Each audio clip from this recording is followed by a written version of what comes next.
Sarah, and I'm from Original Oratory, and here's my speech on killer whales in captivity. Captive killer whales are the celebrities of the seas. They have their own kiddie theme parks, gift shops, cameras trained on them 24/7, and they bring in thousands of dollars to marine parks every year.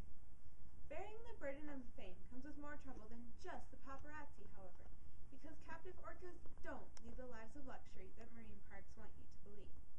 Their days are spent swimming listlessly in cramped aquarium tanks. Is the pleasure we get out of seeing them perform really worth the misery they must endure in captivity? Orcas are far too family-oriented and socially evolved to be properly accommodated in captivity.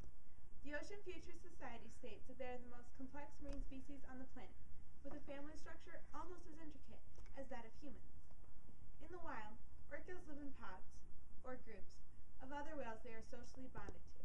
They will help and defend their pod members, even at personal risk. Mothers are especially protective of their offspring, and if a calf dies, the mother has been known to stay with the body even after the rest of the pod has moved on, trying to keep the dead calf's head above the water. This proves that they have emotions, and not merely instinctual behaviors. How can we imprison creatures that think and feel the same as us? Captive orcas live in tanks that are much too small. One example of this is a killer whale named Lolita. According to the Save Lolita Foundation, her tank is illegal by marine park standards. It is only 1.5 times as wide as she is. Consequently, the tricks she must perform put her in serious danger, as she is almost always touching the bottom of her pool. Tank size is important for killer whales, who are extremely large. According to the Wild Whales website, they can grow up to 30 feet long.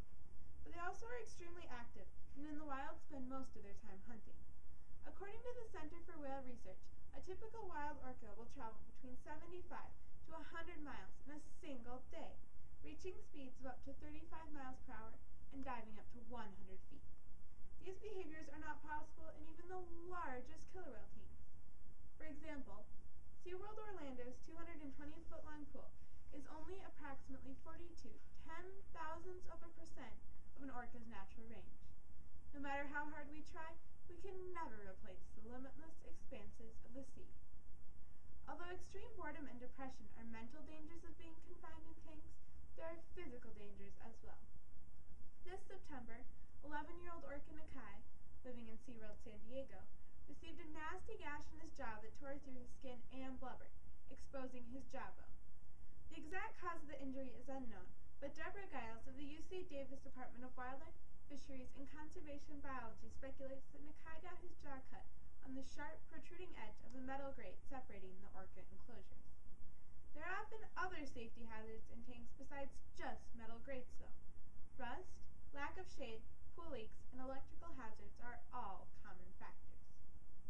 Keeping orcas in captivity also has negative effects on their lifespan. According to Humane Society International Dr. Naomi Rose, in the wild, a female orca will on average live 46 years, and a male orca will live 31 years. However, they can live much longer, with females reaching a maximum of 90 and males a maximum of 70. But in captivity, only 2 females have ever lived over 40 years, and no male orca has exceeded 35. This data is especially concerning when you consider the fact that captive orcas have access to 24/7 veterinary care, a benefit not available to orcas in the wild. So although SeaWorld continues to deny it, there are obviously some problems with captive killer whale health. The question is, what are they? Well, one of the main reasons is poor dental care. When captive killer whales' teeth become abraded or broken, which happens frequently, trainers drill the tooth to the gums using a variable speed drill. As you can imagine, this is extremely painful and stressful for the whales, especially since, according to the orcaproject.com, no anesthetic is used. This drilling process, called a pulpotomy, takes care of the broken teeth, but the drill holes aren't filled or sealed. This makes it incredibly easy for chewed-up fish to get stuck in the orca's teeth and cause serious infections.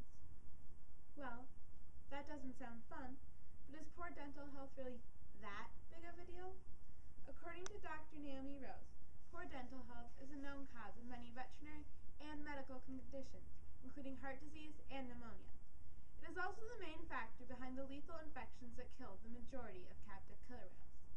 And it's important to understand that this isn't a naturally occurring problem.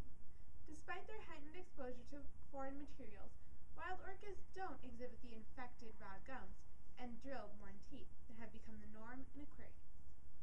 Keeping killer whales out of captivity isn't just about the safety and well-being of the animals, though. On February 24th, 2010, horrified spectators at SeaWorld looked on as Tilikum, a 12,000-pound killer whale, grabbed his trainer Don Brown Show's ponytail, thrashing her madly before dragging her underwater to her death. This wasn't the first time that Tilikum had killed someone either. He'd been involved in 2 previous human deaths as well. As Dr. Naomi Rose wrote, the contrast is clear. In the wild, despite centuries of encounters between seafarers, including modern researchers, and orcas, there have been no human deaths and very few serious injuries recorded. Yet in only 49 years of placing orcas in artificial proximity to people, there have been dozens of serious injuries involving dozens of different animals and 4 human deaths. Yet despite all this, killer whales are still kept captive.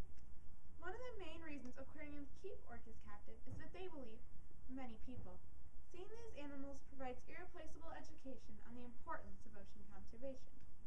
Educating and helping people care about the world's oceans could not be more important. But is the current system really the best way to do it? I say this because I have never laid eyes on an orca before.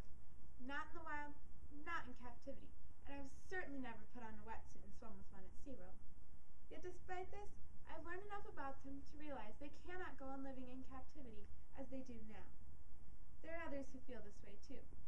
According to a study by the Whale and Dolphin Conservation Society, twice as many Americans think orcas should not be kept in captivity as those who do. But as long as that 1/3 of the population keeps buying tickets to aquarium shows, nothing is going to change. Those of us who do care must stand up against the unjust captivity of these fierce, loyal, and intelligent creatures if the whales are ever going to get the freedom they deserve. Because no living creature deserves to be imprisoned for human amusement. How many more